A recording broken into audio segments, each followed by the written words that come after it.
It is Monday, October 19th, 2020. It is 8 p.m. Pacific Standard Time, and so you know what time it is. It's time for a little bit of coin metal.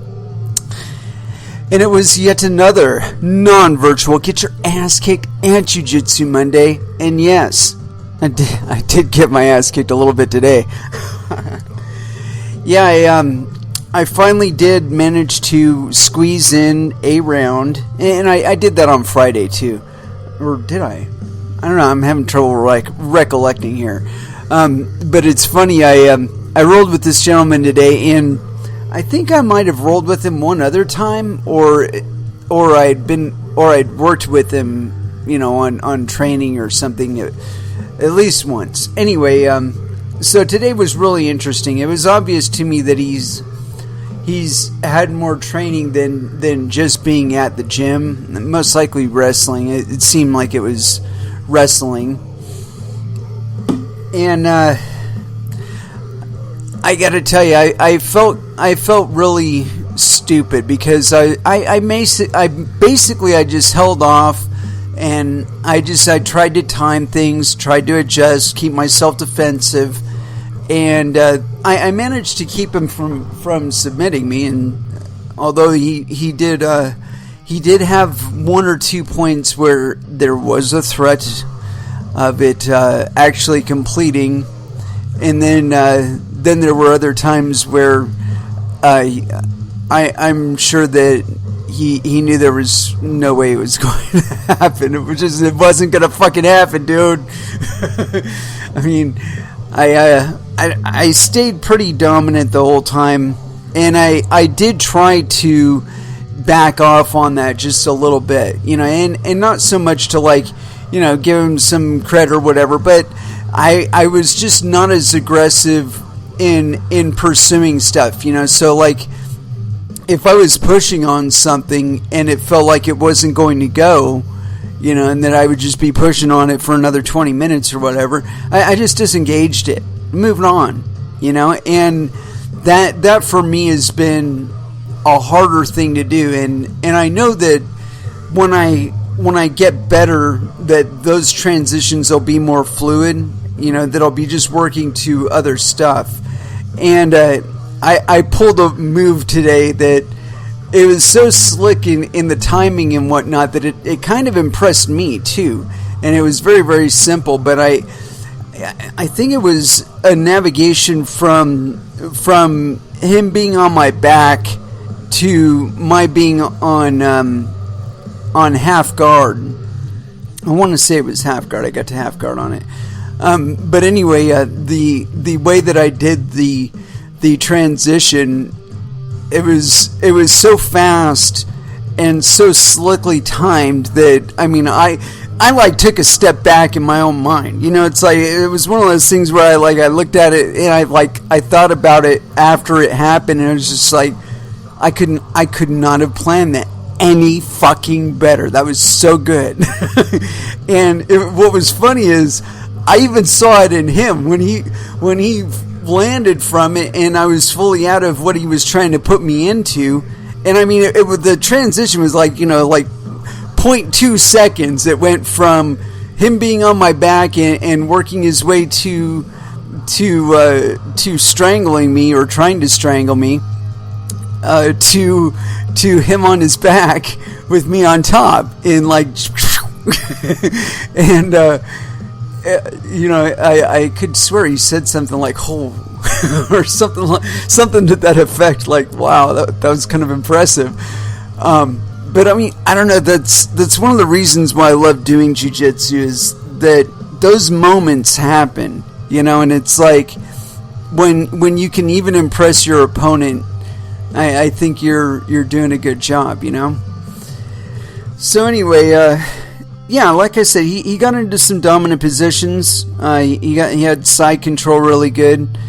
But as soon as he was really pushing it into something, one of the things that I'd noticed was that he wasn't doing enough to cover my arms and my legs. So when I say that, I mean that when you're coming in on somebody, and you want to make sure that they don't have that hand up there next to their chin that's blocking you from choking them, because you can go all day long, and all they have to do is rotate their arm outward a little bit and then lift that elbow, and you're in no threat of strangling them, and now they are in threat of pushing their head right out from under your arm and escaping.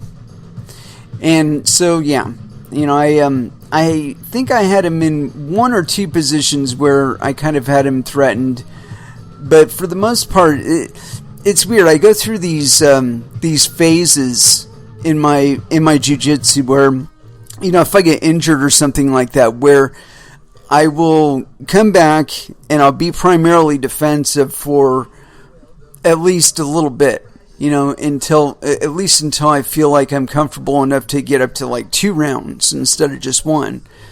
And I haven't managed to get up there yet at the new school that I'm at. Although I shouldn't say that. I did get really, really close to it once already. So I know that it is there on the path to achieve, but at the moment I'm still in this flow of just trying to time my breath and stay defensive and keep him in a position where, he's not dominant. I either get in a dominant position on him or something to that effect.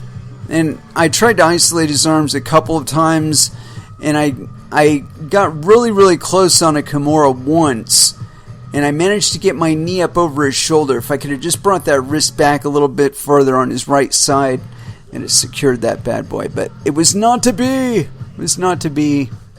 At least not today. Maybe next time. And I think the one thing I did wrong on that is I probably should have had my hip like down on his head more, because it would have been harder for him to rotate his shoulder up off the ground and get out of that. Oh well, live and learn, and he wasn't a small guy either, and so that's one of the things I've been trying to keep in mind, is that if I am to compete anytime in the future, chances are the person that I'm going up against is either going to be taller or heavier or bigger or stronger than me. Maybe all of the above. And, I got to train with that in mind, where I'm pacing myself, staying defensive, staying calm until I see the moment where I can wrap around his leg. And there was one point where I think if I was out of the defensive mindset that I probably would have capitalized on, and it was when he was trying to take my back. I managed to get my hips out, and I think if I would have stopped right there, like to where I just had my left leg to the outside of his left leg, that I could have like reached down, grabbed his knee, hooked his knee with my left arm, and then brought it up to where my forearm was up against his calf, and I was raising it up over my head. He almost got me in an electric chair, but I managed to sneak my foot back to his other side and kind of negate that. But anyway, all told, it was a pretty good rolling session. I missed a couple of opportunities that I think I should have gotten, but for the most part, at the very least, I managed to get in a really, really good roll, catch a really, really good move or two, and avoid getting strangled to shit. I guess those are worthy goals for the moment. But as far as the actual class, I really enjoyed what we were doing, because I'm not as practiced on the rubber guard and in rubber guard transitions and stuff as I would like to be.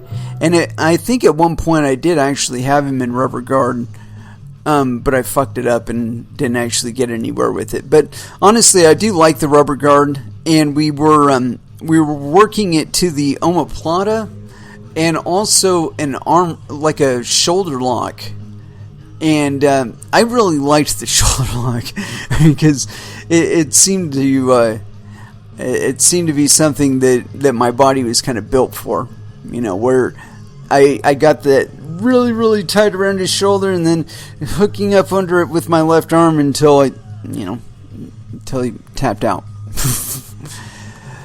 But anyway, it was a transition from being on your back in rubber guard and zombie on one side, and then you do like a meat hook, and I was having a lot of trouble getting that meat hook in. And I think the biggest problem was my hip position. I either have my hips too high or too low on my opponent, to where I'm not able to get my hand up under their armpit, and that's really, really important with that meat hook. But anyway, you go from a meat hook to a triangle, and that one is really, really tough for me. I'm gonna have to spend another year or so working on that one. Although I did notice something today that might make a really big difference in my success rate with that, and it's that on the right hand, if you're up on your right hip, you're holding the left arm of your opponent out to keep them from coming in and squaring off on you and getting you in like a Kimura or some shit like that. And so I was holding it with my thumb up and my palm down. And the problem with that is the way that I was able to bend his arm is just basically just holding it straight out and locking it out. And I don't care how strong they are. If I'm able to lock that elbow out, I can keep my chest at an equal distance away from them. If I'm able to lock my elbow out. But the thing is that if you do it that way, you can't push their arm backward with any real strength, or it's a lot harder to do anyway. But I noticed the instructor did this where he had his thumb down and his palm up, so he had a reverse grip on the opponent's left arm at the wrist. And see, when you do that though, you can shove it down with your tricep. So you tuck your tricep in and you extend your right arm. That will push their elbow down far enough that you can get your leg up through real easy. And it's one of those positions where you have to get into a reverse triangle. And so that was one of the things that I was doing wrong on it, is that I was going with my thumb up. And with it in that position, I was having a lot of trouble getting my opponent's arm back far enough for me to get my leg in. And I think it would be easier if I had the reverse grip on there, because even if I did bring the arm a little bit closer, I could push that elbow back with my arm and probably extend his shoulder down just a little bit for me to get my foot up and over his arm there and get that reverse triangle in. And there again, I think that's another one of those positions where I don't have my hips in the proper station, that they're either too close to his shoulders or they're too close to his hips. I don't know. It's one of those things I'm sure that I might be able to work out within the next 6 to 12 months. I don't know. It's been a real slow road going with only 3 days a week. I'm definitely going to have to bump it up this year. I'm starting to feel like that's a possibility. I mean, I've been held back by a couple injuries, but I am starting to feel a lot better, and my leg isn't bleeding, so I'm starting to feel like it's about time. It's about time. Anyway, let's go ahead and throw down with some music, and we're going to go with the body count But what song? Well, I'm feeling the need to go with something off of Carnivore. Here we go. Colors 2020, First Dance, here on Coin Metal.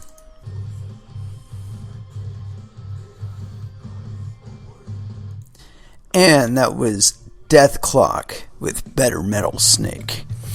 So, as far as what we're going to get into today, I did some scrounging around, and I actually came to class prepared today.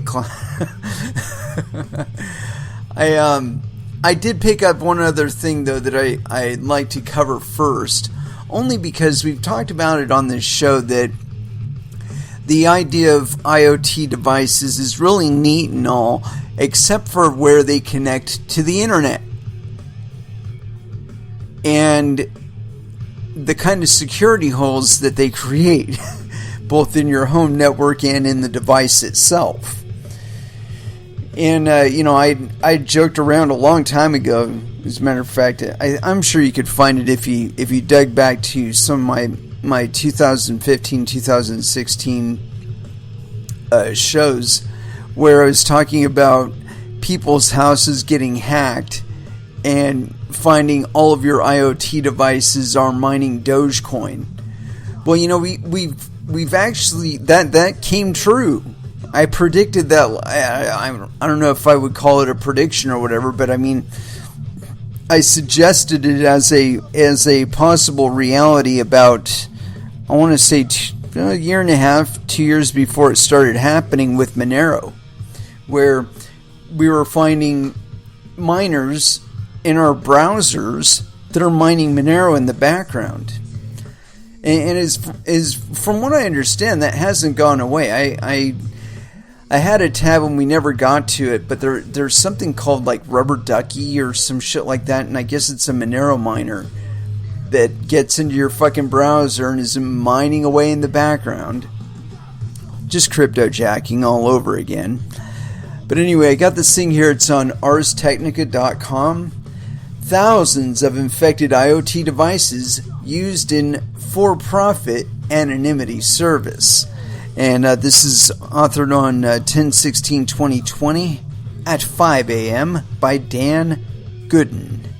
So yes, penis.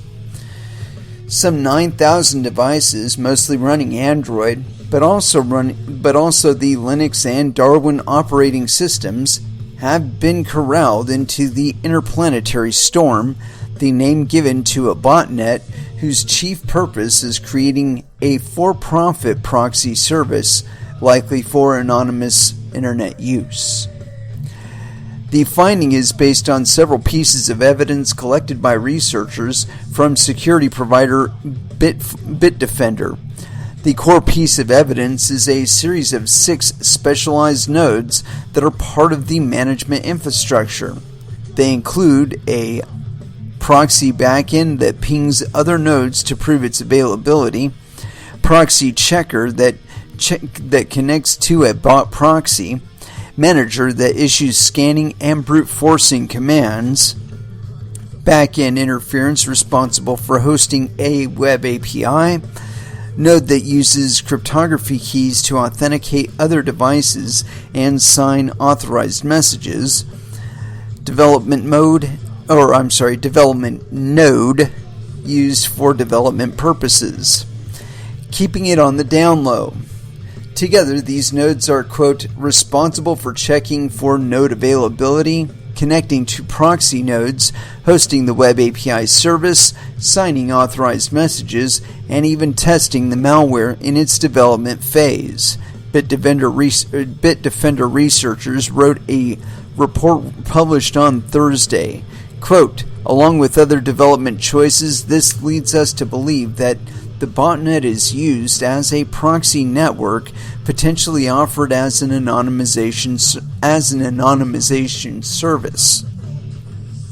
It's not the first time researchers have found botnets used to provide networks for quasi-anonymous internet usage. Security journalist Brian Krebs has reported on them over the years since as early as 2008. Various researchers have also documented them. One thing Bitdefender found interesting about this time is that the anonymous proxy was being advertised on the ClearNet rather than in darknet forums. Machines are infected by scanning for SSH or secure shell servers and, when found, attempting to guess weak passwords. Malware written in the Go programming language then implements a botnet with an original design, meaning its core functionality is written from scratch and doesn't borrow from previously seen botnets. The code integrates open source implementations of protocols including NTP, UPnP, SOCKS, and SOCKS. The code also uses the lib2p library for peer-to-peer functionality. The code further uses a lib2p based network stack to interact with the interplanetary file system, which is often abbreviated at IPFS. Quote, compared to other Golang malware we have analyzed in the past, IP Storm is remarkable in its complex design due to the interplay of its modules and the way it makes use of libp2p's constructs. Thursday's report said, using the abbreviation for Interplanetary Storm, quote, it is clear that the threat actor behind the botnet is proficient in Golang. Once run, the code initializes an IPFS node that launches a series of lightweight threads known as Go routines that in turn implement each of the main subroutines. Among other things, it generates a 2048-bit RSA key pair that belongs to the IPFS node and is used to uniquely identify it. By the bootstraps. Once the bootstrap process begins, the node is now reachable by other nodes on the IPFS network. Different nodes all use components of the lib2p to communicate. Besides communicating for anonymous proxy service, the nodes also interact with each other for sharing malware binaries used for updating. To date, Bitdefender has counted more than 100 node revisions, an indication that IPS Storm remains active and receives robust programming attention. Bitdefender estimated that there are about 9,000 unique devices, with the vast majority of them being Android devices.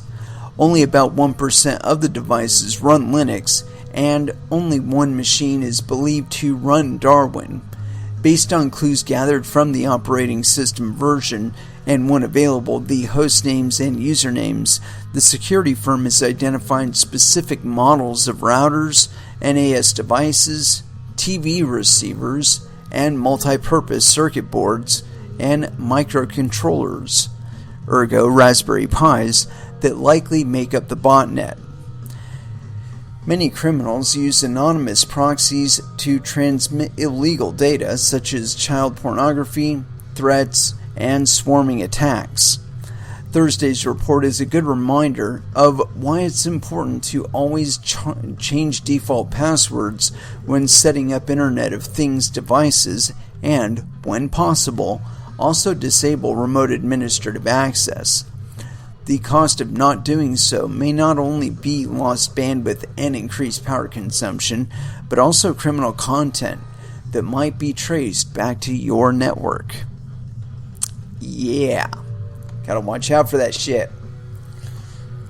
So, botnets, mining, not necessarily, but the same principle. Somebody, not you, is profiting off the utilization of your computing resources and network resources. There you go. And in any other context, we would call that a criminal activity. It's theft. They ain't compensating you for the electricity. They're not compensating you for the wear on your hardware. But they're using your shit. It's not really nice. Anyway, so as far as what I'd like pre-planned, a long time ago, maybe a few months ago actually, was the last time we did this, but I used to make a habit of reading white papers because there was a plethora of them coming out for a series of years. It seemed like up until 2017 they were just like raining out of the woodwork for new coins. But so anyway, I found this one, and I think it's kind of interesting, or at least the idea of it seemed kind of interesting, and so I dug up the white paper for it, and here it is. The Theta Network. Decentralized video streaming powered by users and an innovative new blockchain. So let's get into this thing. Theta, a decentralized video delivery and streaming network powered by a new blockchain. Last updated November 11th, 2018. So again, this is not all that new. But anyway, let's get into it. And this is version 2.0 Abstract. This white paper introduces the Theta Network, a new blockchain and token, as the incentive mechanism for a decentralized video streaming and delivery network. The Theta Network and protocol solves various challenges the video streaming industry faces today. First, tokens on the Theta blockchain are used as an incentive to encourage individual users to share their redundant computing and bandwidth resources as caching or relay nodes for video streams. This improves the quality of stream delivery and solves the, quote, last mile delivery problem, the main bottleneck for traditional content delivery pipelines, especially for high-resolution, high-bitrate 4K, 8K, and next-generation streams. Second, with sufficient network density, the majority of viewers will pull streams from peering caching nodes, allowing video platforms to significantly reduce content delivery network costs. More importantly, by introducing tokens as an end-user incentive mechanism for the Theta Network allows video platforms to deepen viewer engagement, drive incremental revenues, and differentiate their content and viewing experience from their competitors. The Theta blockchain introduces three main novel concepts. Number one, multi-level BFT, a modified BFT consensus mechanism which allows thousands of nodes to participate in the consensus process while still supporting very high transaction throughput, 1,000 transactions per second.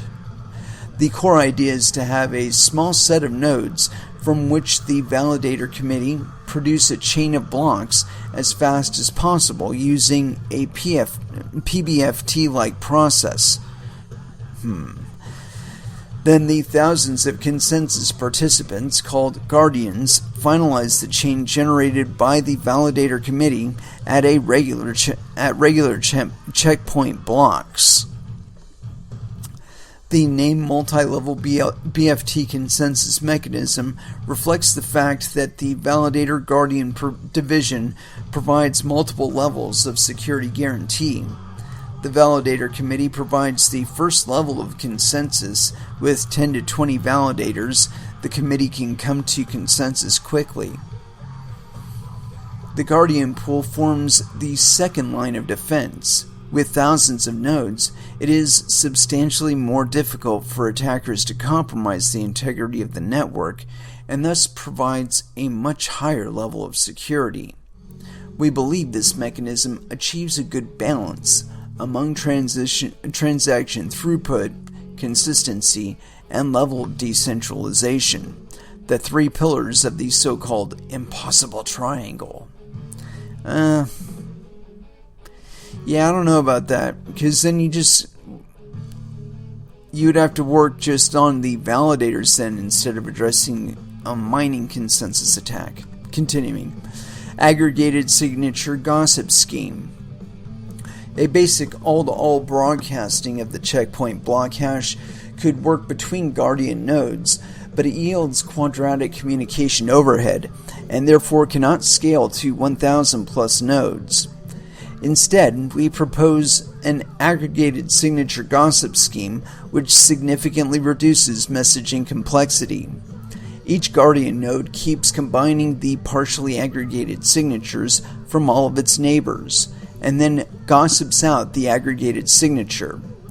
This way, the signature share of each node can reach other nodes at an exponential rate, leveraging the gossip protocol. In addition, the signature aggregation keeps the size of the node-to-node messages small and thus further reduces the communication overhead. Resource-oriented micropayment pool. An off-chain resource-oriented micropayment pool that is purpose-built for video streaming. It allows a user to create an off-chain micropayment pool that any other user can withdraw from using off-chain transactions and is double spend resistant. It is much more flexible compared to off-chain payment channels. It says double spend resistant. It doesn't say double spend proof. I gotta wonder what level of sacrifice is made there. This white paper will describe these concepts and the Theta blockchain in detail. The Theta network launched with ERC20 compliant tokens and were integrated with the Sliver.tv platform in December of 2017. The Theta blockchain mainnet code has been released, and the first live mainnet implementation is planned to launch on March 15, 2019, at which time each ERC20 Theta token will be exchanged one for native Theta tokens.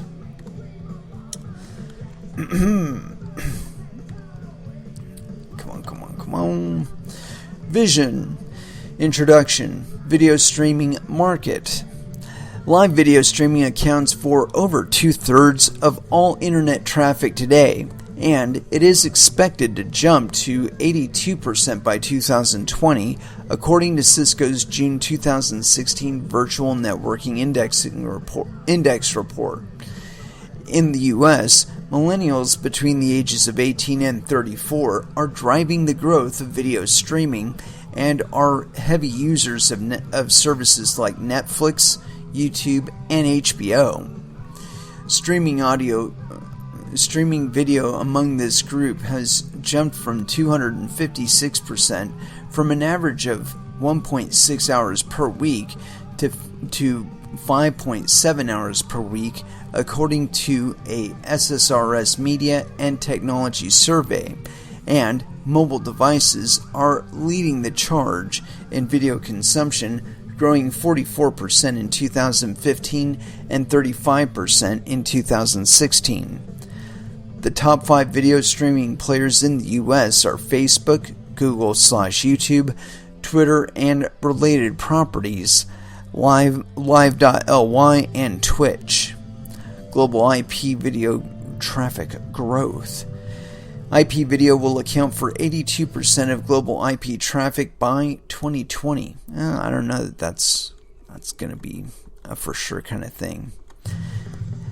At the same time, global virtual reality traffic, including 360 video streaming content, is estimated to grow 61-fold by 2020 at a staggering 127% CAGR, according to the same Cisco report. I gotta wonder how true that one was. Global virtual reality growth. Virtual reality quadrupled in the past year and will increase 61-fold by 2020. I wonder if it actually did that. Because their estimates, it looks like it was a Chinese table. Because there's writing in Chinese on there, or some language other than English. Video streaming challenges. Content delivery networks, CDN, play an important role in the video streaming ecosystem. It provides the backbone infrastructure to deliver the video streams to end viewers. One major limitation of today's CDN networks is the so-called last mile delivery problem.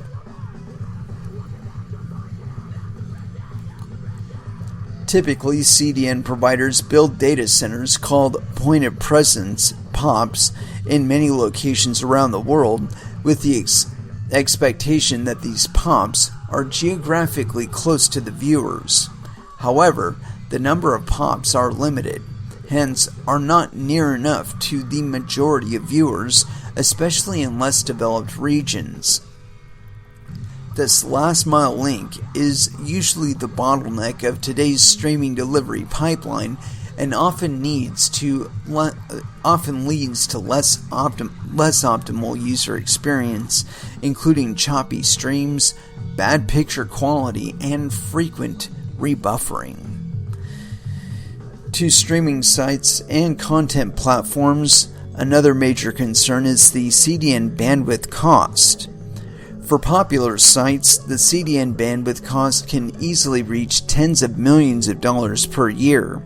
Even if platforms own proprietary CDNs, maintenance costs are often high. These issues are becoming even more prominent with the coming era of 4K, 8K, 360 VR streaming, and upcoming technologies such as light field streaming. Table 1 compares the bandwidth requirements of today's mainstream 720p/HD systems versus 4K 360 VR and future light field streams, quickly jumping by orders of magnitude. Let's see here.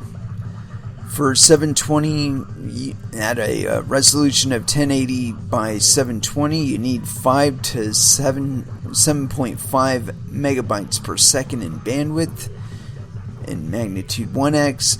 1080p HD is at 1920 by 1080 is 8 to 12 megabytes per second, and I gotta wonder if that's megabits or megabytes. Anyway, continuing. 8K or 4K UHD is 3920 by 2160, requires 32 to 48 megabytes per second. Magnitude is 6.4x. 8K 360 VR at 7840 by 4320 requires 128 to 192 megabytes per second. Holy shit! Now hold on a moment. Okay, if you're streaming data for whatever reason at 8K and you require 128 megabytes per second to 192 megabytes per second, why do we give a shit about 1 megabyte per second, 2 megabyte per or 1 megabyte blocks, which is actually 1 megabyte per 10 minutes? This is megabytes per second or megabits per second. Either way, it's a lot faster and a lot more bandwidth than we talk about on the Bitcoin network. You know, people that are so concerned that, it's going to lead to centralization. Give me a fucking break.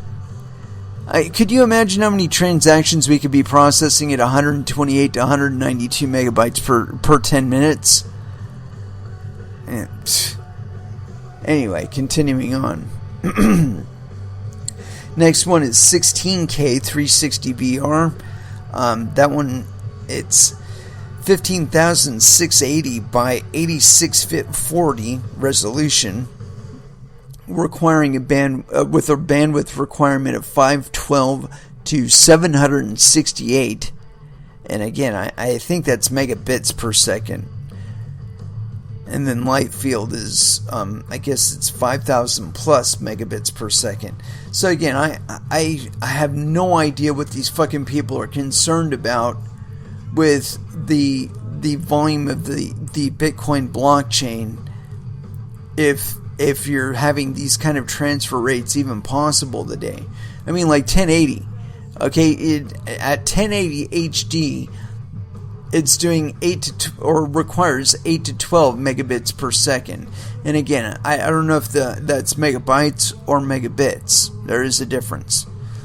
It's like an order of difference. Anyway, point being is that's per second. That's not per 10 minutes. People are pathetic. You get fucking spooked on stupid shit. Anyway, continuing on. To solve the VR and light field video delivery problem, the industry has started to explore foveated streaming technology. Instead of streaming the entire video in full resolution, this technology reduces the image quality to the peripheral vision outside of the zone gazed by the fovea in order to reduce bandwidth requirements. As the viewer turns his or her head to look at a different direction, the system adapts the spatial video resolution accordingly by fetching the high-resolution video packets for the viewing direction from the server. That sounds like it requires a lot of overhead in directing it, where to focus, and that seems like it would blow up the system. Anyway, continuing on.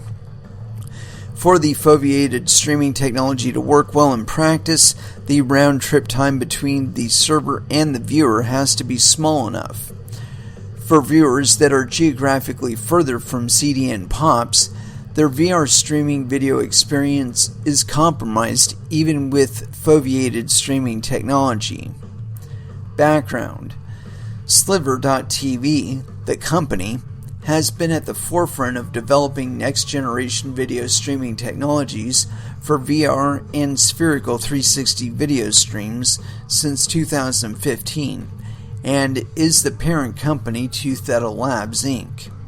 Sliver.tv has raised over $17 million in venture financing from notable Silicon Valley VCs, including Danhua Capital, DCM, Sierra Ventures, leading Hollywood media investors, including creative assets agencies, BDMI, Advanced Capital, Greycroft Gaming, Track Fund, and marquee corporate investors, including Gree, Copal, Samsung Next, and Sony Innovation Funds. Additionally, the company has strong Chinese investors and partnerships, including Heuristic Capital Partners, ZP Capital, Green Pipe Capital Partners, or Green Pine rather, Capital Partners, Green Pipe, and Sparkland. In a technology derived from foveated streaming, Sliver.tv's most recent technology patent granted, Methods and Systems for Non-Concentric Spherical Projection for Multi-Resolution View, specifically addresses the problem of generating high-efficient spherical videos for virtual reality streaming, highlight, and replay. The technology performs non-concentric spherical projection to derive high-resolution displays of selected important game actions concurrently with lower-resolution displays of static game environments, thus optimizing trade-off between visual fidelity and data transfer load.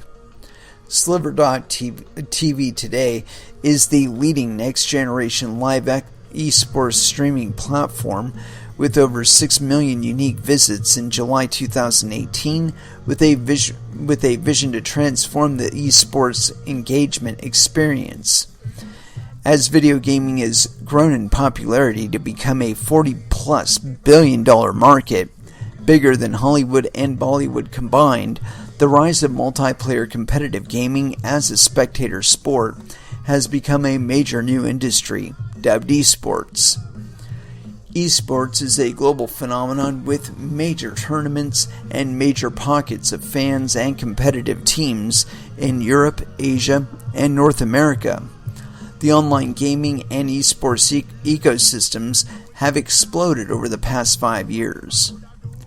In a recent 2017 Superdata research, put the combined audience for gaming video content on YouTube and Twitch at over 665 million, more than twice the U.S. population. This surpasses the viewership of 227 million for HBO and Netflix combined. Today, esports and gaming video content account for a significant portion of all video content streamed over the internet. Sliver.tv additional core patents and technology focus on various applications of cutting-edge live streaming to esports content. The company's U.S. patent, and I'm not going through the number there, methods and systems for virtual reality streaming and replay of computer video games, U.S. patent, blah, blah, blah, methods and systems for game video recording and virtual reality replay, U.S. patent, blah, blah, blah, methods and systems for computer video gaming streaming, highlight, and replay, pioneered the capture and live rendering of popular PC esports games, including League of Legends, Dota 2, and Counter-Strike Global Offensive, and a fully immersive 360 VR spherical video system, effectively placing the viewer and audience inside the 3D game through a live video stream and rendering 360 highlights, replays, and special effects in real time. Since launching in 2016, Sliver.tv has broadcast numerous global esports tournaments in 360 VR in partnership with premier brands, including ESL One, DreamHack, and Intel Extreme Masters. At key events in the US and Europe, Sliver.tv has live-streamed top esports games to millions of fans of Counter-Strike Global Offensive and League of Legends.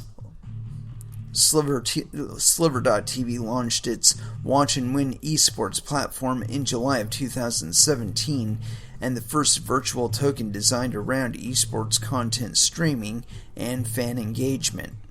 Since launch, the company has attracted millions of esports fans, circulating over 1 billion virtual tokens by actively participating and engaging with live esports matches. These users viewed over 50 million minutes of live esports streaming, nearly 100 years worth of content in the first few weeks of launch. This positions the company as one of the largest esports streaming sites built around a virtual community today. Oh no. I went way too far down. Got a chart there. Okay. The Sliver.tv platform is continuing to expand quickly, driven by word of mouth, referral, and social channels. And that's 6,810,000 people total visits by July 2018. They've probably seen a bump up since then. But this goes on to the opportunity section. And let's see, what page are we on here? We're on 9 of 38. But we're going to go ahead and go to a break, a music break. But we will be back. And when we do come back, we'll pick up where we left off. But as far as where we're going to go with music, let's try a little COC and Dance of the Dead here on Coin Metal.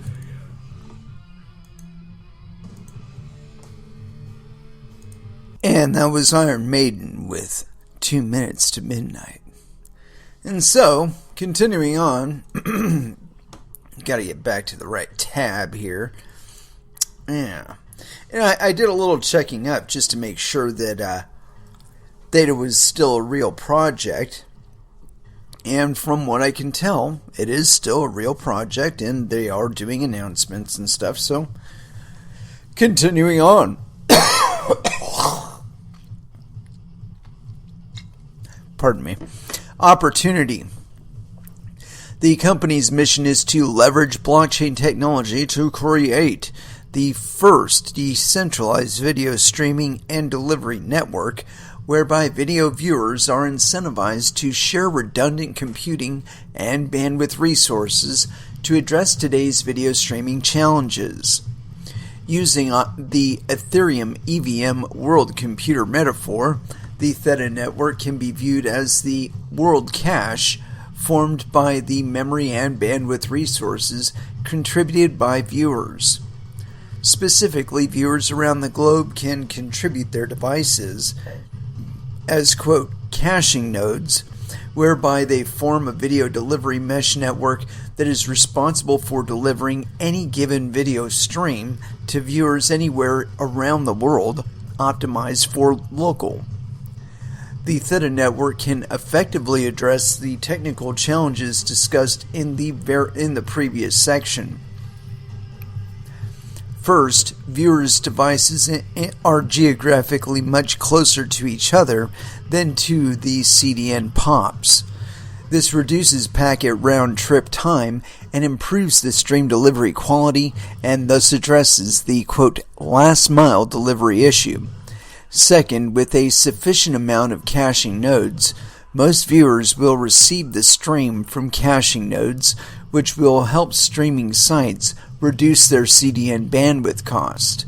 Third, caching nodes also reduce round-trip time, making foveated and next-generation streaming technology practical.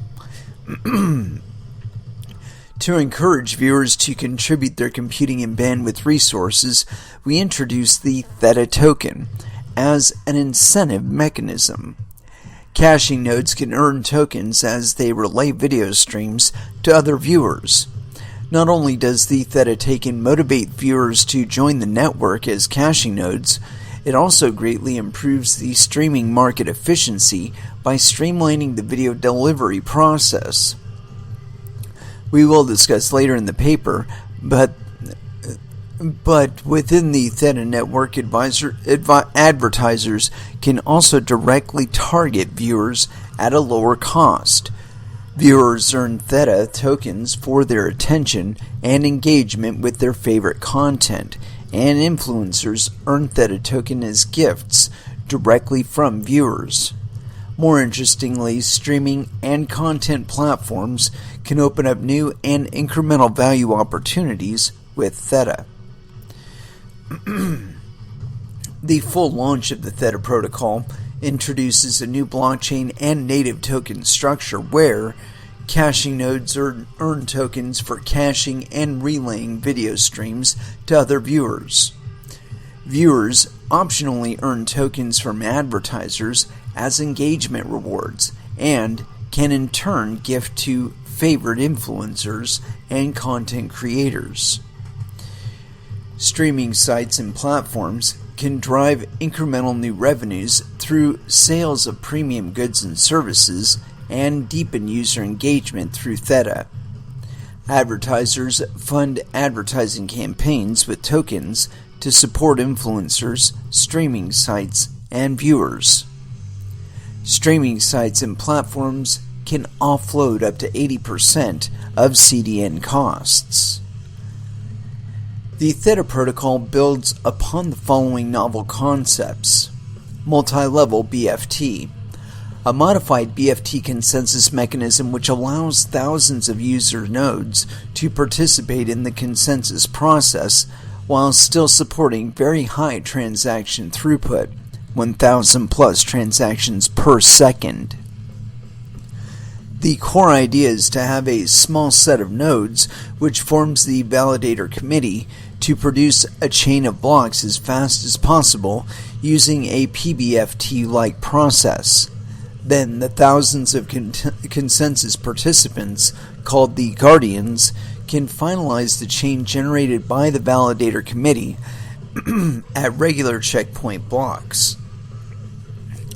The name multi-level BFT consensus mechanism reflects the fact that the validator/guardian division provides multiple levels of security guarantee. The Validator Committee provides the first level of protection with 10 to 20 validators. The committee can come to consensus quickly. The Guardian Pool forms the second line of defense.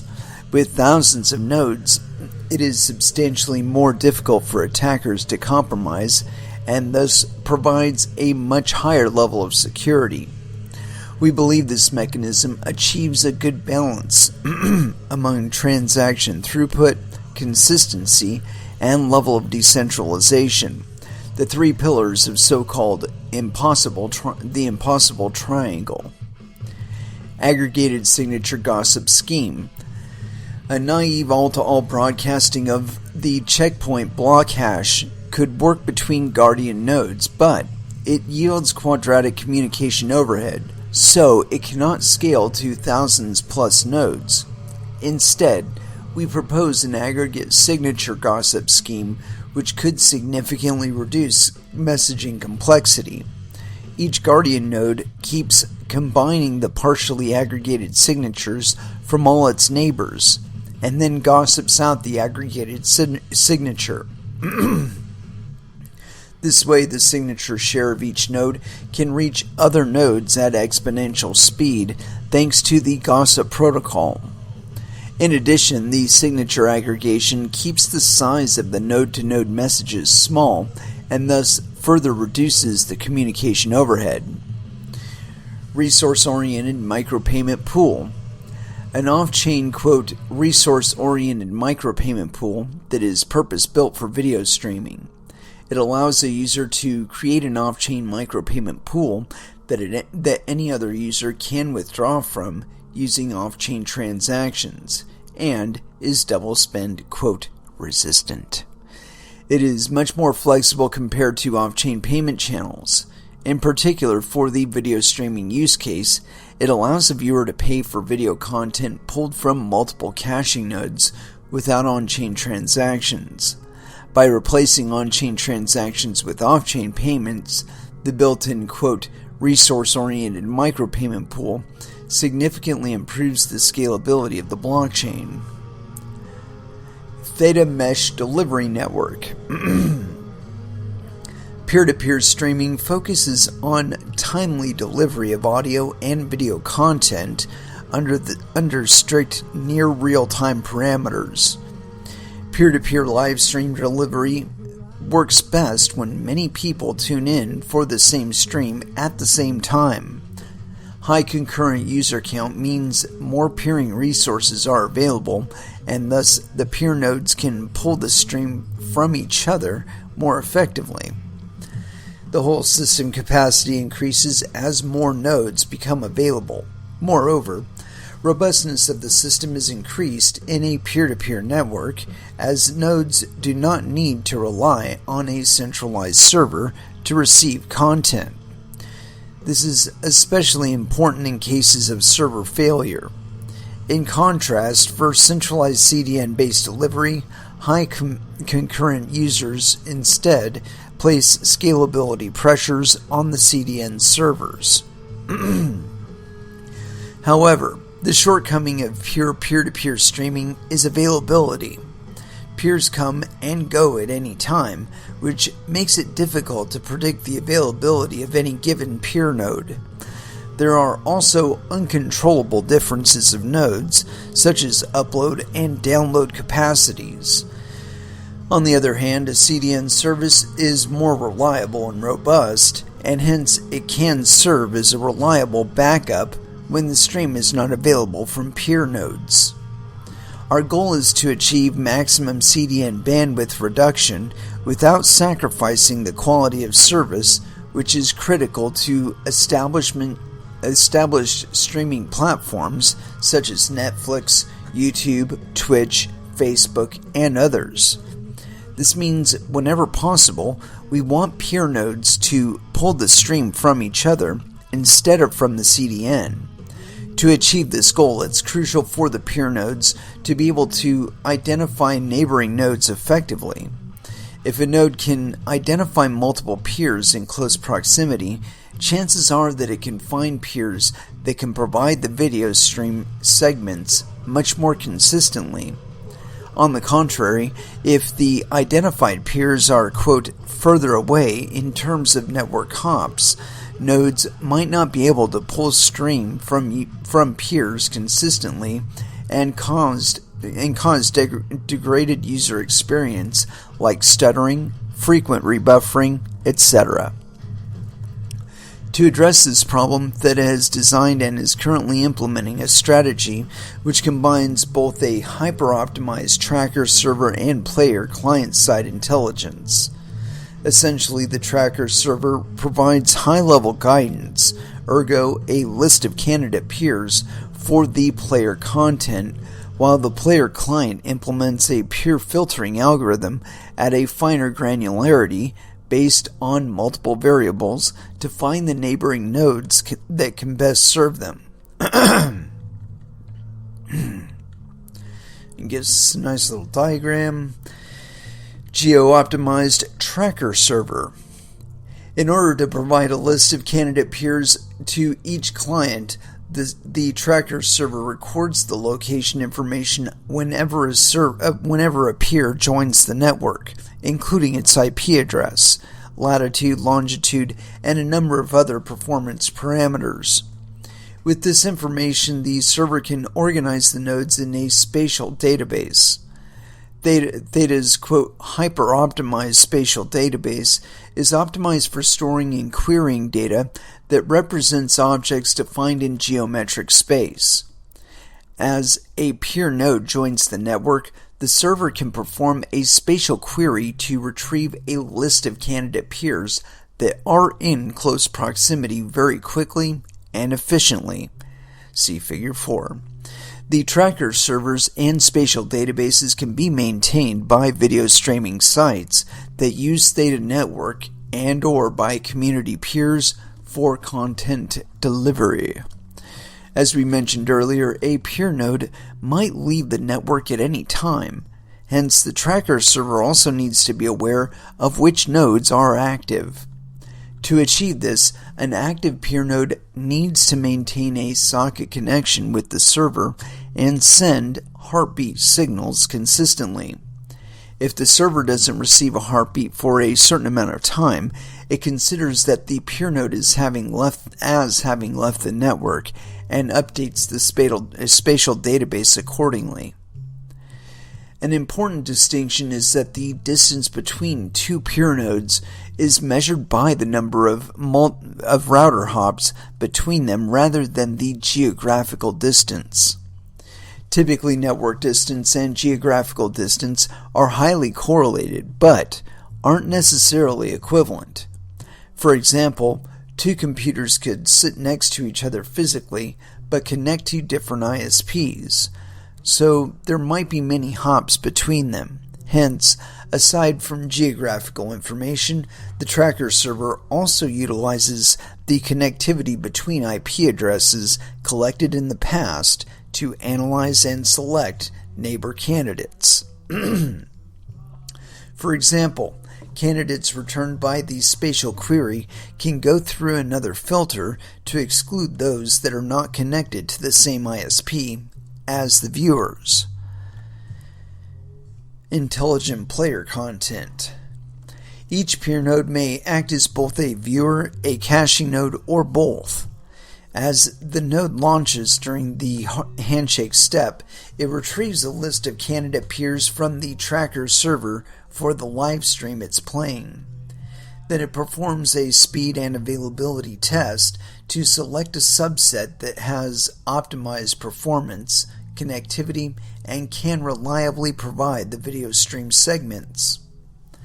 The client performs the speed and availability tests regularly during a live stream session and continuously refines its neighbor list.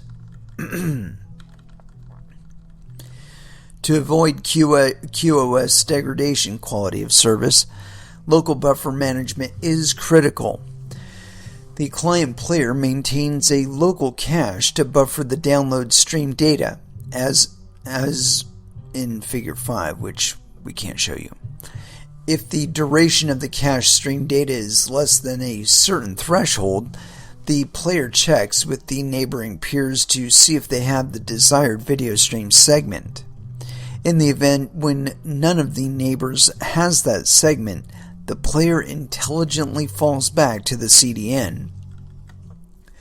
To achieve the best quality of service possible, the player fetches an updated candidate list from the tracker server on a regular basis during the stream session. The first version of the client video player is a web/HTML5 based player which employs the WebRTC protocol for stream delivery among peers. Deploying web-based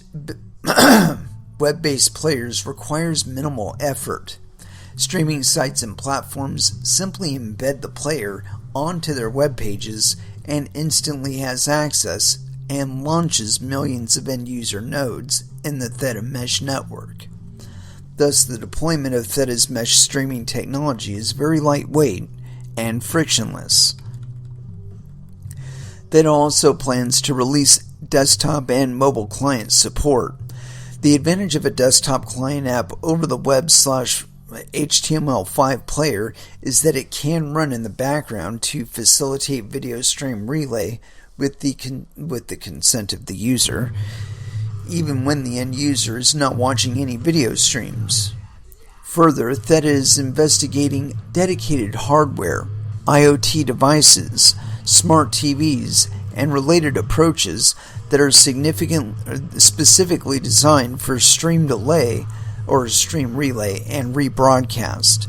Such devices can potentially provide better availability and bandwidth. The Theta blockchain ledger. The Theta ledger is a decentralized ledger designed for the video streaming industry. It powers the Theta token ecosystem, which incentives end users or incentivizes. For some fucking reason, some spell checkers won't let you type out incentivizes. I don't understand it, but it truncated this word for them, incentives, end users to share their redundant bandwidth and storage resources, and enables them to engage more actively with video platforms and content creators. To realize these goals, a number of challenges, many of which are unique for video streaming applications, need to be tackled. One of such challenges is to support ultra-high transaction throughput. Although many blockchain projects are facing transaction throughput problems, scaling for live video streaming is different and possibly even more complex. Typically, video segments are a couple of seconds long. To achieve the finest granularity of token reward, 1 micropayment per video segment, even a live stream with a moderate 10,000 concurrent viewers could generate a couple thousand microtransactions per second, which far exceeds the maximum throughput of today's public chains, such as Bitcoin and Ethereum. Popular live streams like major esports tournaments can attract more than 1 million viewers watching one stream simultaneously, not to mention multiple concurrent live streams, which could potentially push the required transaction throughput to the range of millions per second. A byproduct of the high throughput is rapidly growing storage consumption. Storing the micropayment transactions is highly storage demanding. With tens of thousands of transactions added to the ledger every second, the storage space of an ordinary computer could run out quickly. Video streaming applications typically require fast consensus. For bandwidth sharing rewards, the users that contribute redundant bandwidth typically want the payment to be confirmed before sending the next one. Other use cases, such as virtual gift donations to live stream hosts, also require short confirmation times to enable real-time interactions between hosts and audience. Finally, as in any blockchain, security of the ledger is critical. Security is highly correlated with the level of decentralization. In a proof-of-stake-based consensus mechanism, decentralization means an even stake distribution among consensus participants. Ideally, the consensus mechanism should allow thousands of independent nodes, each with similar amounts of stake and each processing a local copy of the blockchain, to participate in the blockchain finalization process, or block finalization process. To compromise such a system, a significant amount of independent nodes would need to be controlled by the attackers, which is difficult to achieve, not impossible. To achieve these goals, we have designed our proof-of-stake consensus algorithm based on the Byzantine Fault Tolerance Protocols, BFT, which offers good guarantees such as consistent, aka safety, when more than two-thirds of nodes running the ledger software are honest. However, the traditional BFT algorithms do not allow a high level of decentralization. They typically incur to messaging complexity, even for the normal non-faulty proposer case, where n is the number of nodes participating in the consensus protocol. When we have thousands of nodes, it will take a considerable amount of time to reach agreement. In this paper, we present a novel multi-level BFT consensus mechanism that allows mass participation and still achieves 1,000 plus TPS throughput, with the transaction confirmation time as short as a few seconds. Such level of transaction throughput, although already much higher than Bitcoin and Ethereum, is still not sufficient to handle the micropayments for the pay per byte granularity.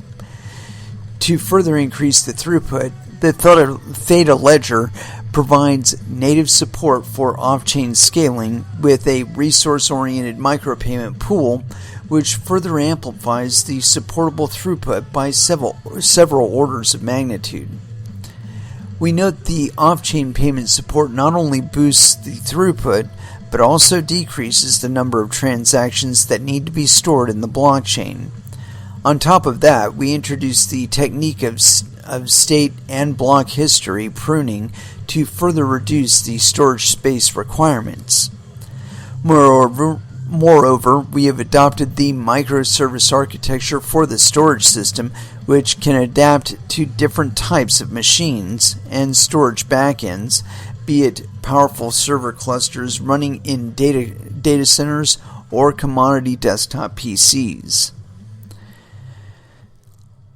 The consensus mechanism, multi-level BFT.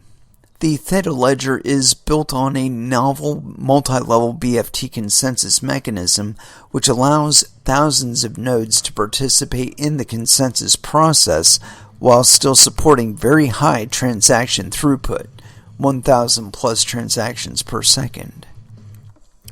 The core idea is to have a small set of nodes, which forms the validator committee, produce a chain of blocks as fast as possible using a PBFT-like process.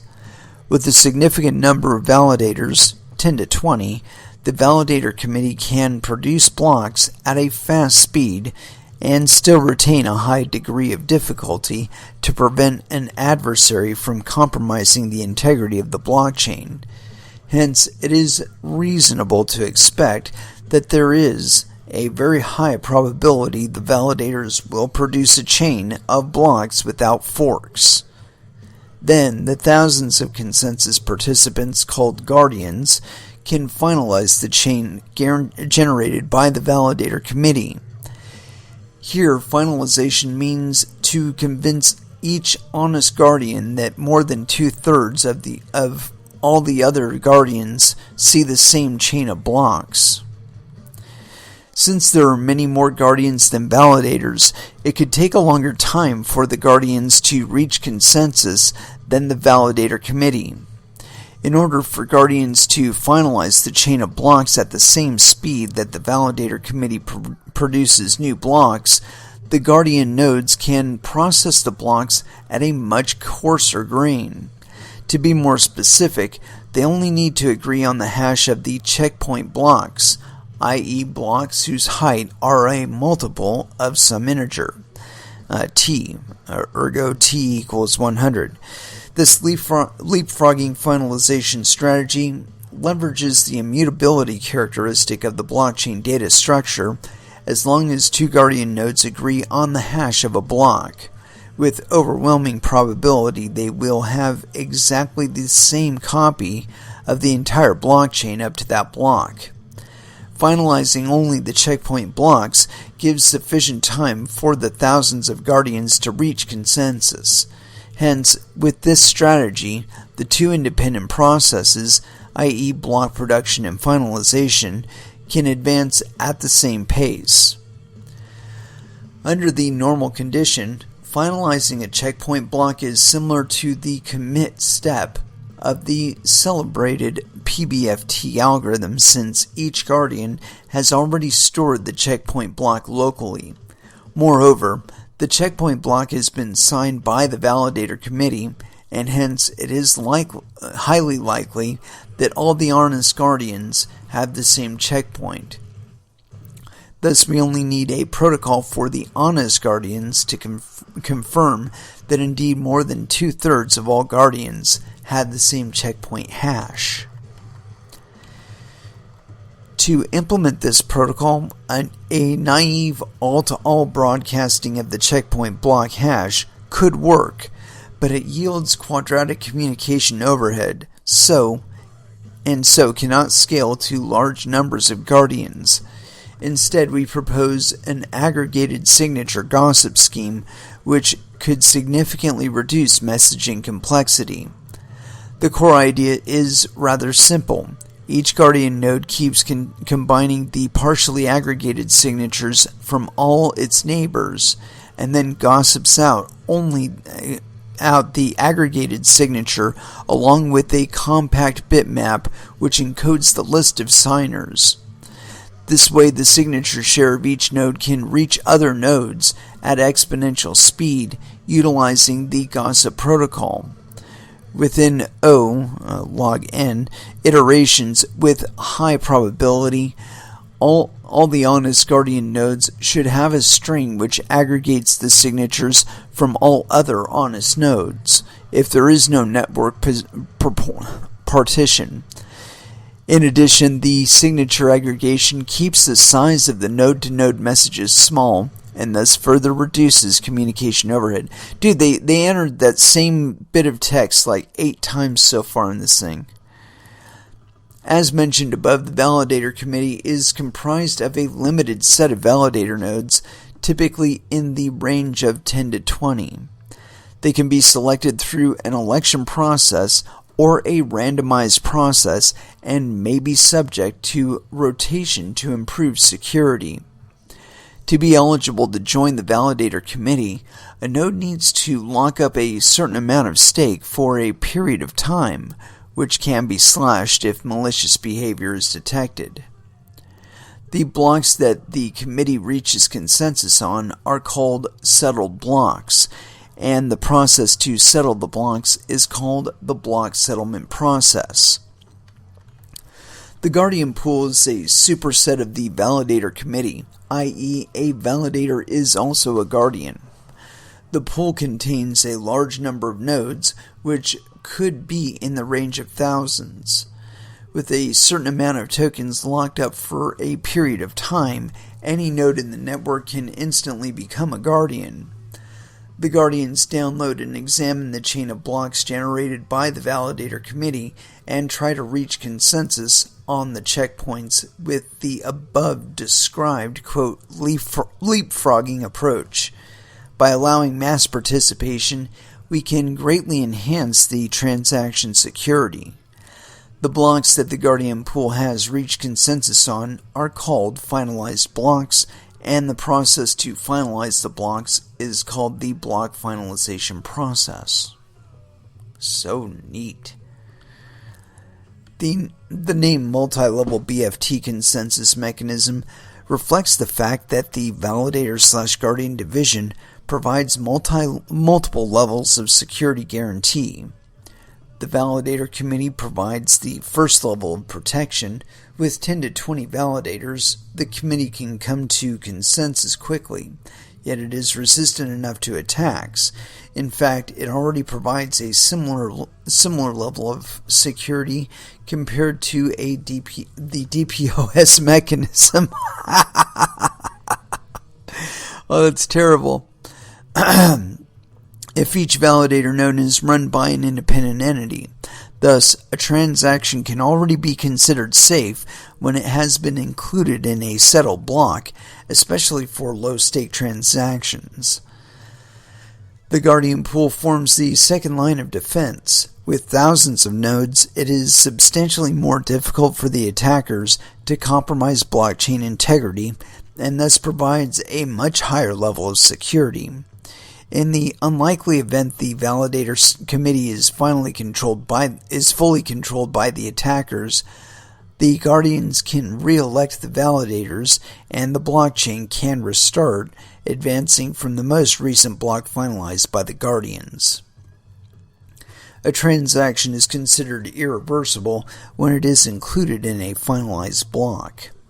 We believe this mechanism achieves a good balance among transaction throughput consistency and level of decentralization, the three corners of the so-called impossible triangle. Dude, they repeated that one twice too. Well, we're actually coming up to the end of this episode, so let's see if we can go back up to the top and see if there's anything really, really, really important that we haven't already covered in this. Let's see here. Blah, blah, blah. Let's get down to the table of contents. Block settlement, blah, blah, blah. Double spend detection and penalty analysis. Ledger storage, blah, blah. History pruning, state synchronization, blah, blah, blah. Anyway, so just to give you an idea, we've covered it. Theta token. And, I don't know if they've actually ever made the transition from an ICO over to being an independent blockchain. I mean, supposedly they have a network of guardians out there and validators. But as this white paper suggests, they rely somewhat on a DPoS system. And the multiple class of validators. Having one set of validators that could also be guardians, and then having like some subsect of guardians. And I don't know, it's a neat approach to trying to find consensus, but I would be hesitant to suggest that I didn't see possibility in there for some sort of corruption, or at least manipulation, and that's specifically with regard to the users who are participating in the network. Going by what I was viewing there, it seems to me that there could be a low-level attack performed on, say, the validator level, where you have multiple sets of validators of 10 to 20 that are broadcasting to the network. And of course they would have to stake, but depending on what they're actually publishing on the network, there's the possibility that they're rewarding themselves back their own money without basically taking their money back. And double spending. It says double spend resistance, but this idea of trying to rely on off-chain micropayments is, I don't know how that would be possible, but I would assume it could be possible. that you could be processing transactions off chain and then periodically broadcasting them back to the network for final settlement. Now, the thousands of transactions per second thing, I would think that'd be kind of challenging. I'm not suggesting that it's impossible. I'm not suggesting they're not doing it. I'm just saying I think it would be kind of tough. But I like the idea to an extent. I don't like the idea of being charged for viewing content. Period. I put ad blockers on my browsers, all that business, because that's not why I'm viewing it. I'm viewing it to get away from fucking advertisements. I don't want to see that shit. I mean, now if you want to put some sort of little pop-up, because it is your website. Or you want to make some mechanism in there to where, hey, if you're using fucking ad blocker, go fuck off, because we need to be able to gank your personal data and monetize it. Well, that's yours to do with your website. It's your website. However, I think that systems that don't rely on a payment like this, I think that they'll probably proliferate much better than ones that do rely on complex payment systems and so on and so forth. Don't get me wrong. I think that the utility for such a thing is incredibly high. I believe in the idea that there are going to be a lot more people making content. And I noticed something really kind of interesting the other day is that, me and the old man watch YouTube videos all the time. And so we've actually been doing this for, I want to say, over a year. And probably 2 years. Probably closer to 3 years. And, the subject matter that we view changes over time. But there are certain people that we've been watching their videos for multiple years now. And I've noticed that over time, they add to the production value of what it is that they're doing. And, some of them are on par, production quality wise, video quality, audio quality, all of the effects and whatnot that they add to them, the music that they add, so on and so forth. All of the components of the media that they're producing is getting on par with stuff that we see on normal TV. And so, I think that as that process continues, as more, as people make money doing what they're doing, and then they divert the funds that they're making doing it back into making a better product, that process is going to continue, and we're going to see a further migration towards streaming services and away from static media that you watch it and you don't interact with it.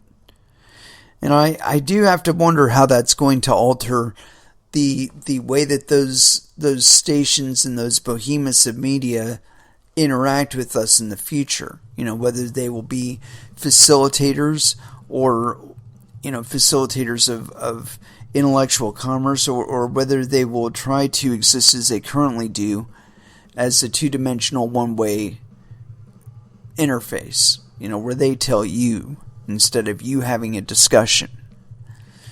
Yeah. But I think this is an interesting way to try and go about the broadcast medium, and achieving a broadcast medium and network, and trying to adequately compensate those who are involved in creating your network for you. Participating as nodes or miners or validators or guardians or whatever on your network. And I think once they get it all hammered out, that it'll be a really interesting approach for content providers to try to monetize or improve the monetization of the content that they're producing, like this show. Anyway, let's go ahead and throw back down with some music. I think we're about done with Theta WhitePaper. It's an interesting project. Whether it'll be able to fulfill on on what they're talking about in the white paper, in the way that they're talking about it, I don't know. That kind of remains to be seen. Looking at the map of nodes, it seems like Google is a significant segment of their network. So yeah. Anyway, let's go ahead and throw down with some music. And as far as where to go, I think this is a good one. We haven't listened to this one in a long, long time. Korn, Blind, here on Coin Metal.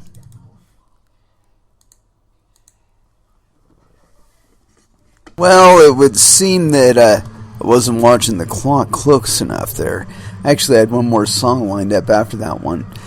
Anyway, it is with that I'd like to bring this episode to a close. Thank you very much for listening. I certainly do appreciate the support. We will be back again on Wednesday at 8 p.m. Pacific Standard Time. And so until then, trade safe, do your homework, and watch out for your own bunghole, because nobody else is going to do it for you. Thank you very much for listening, and y'all have an excellent evening. Good night.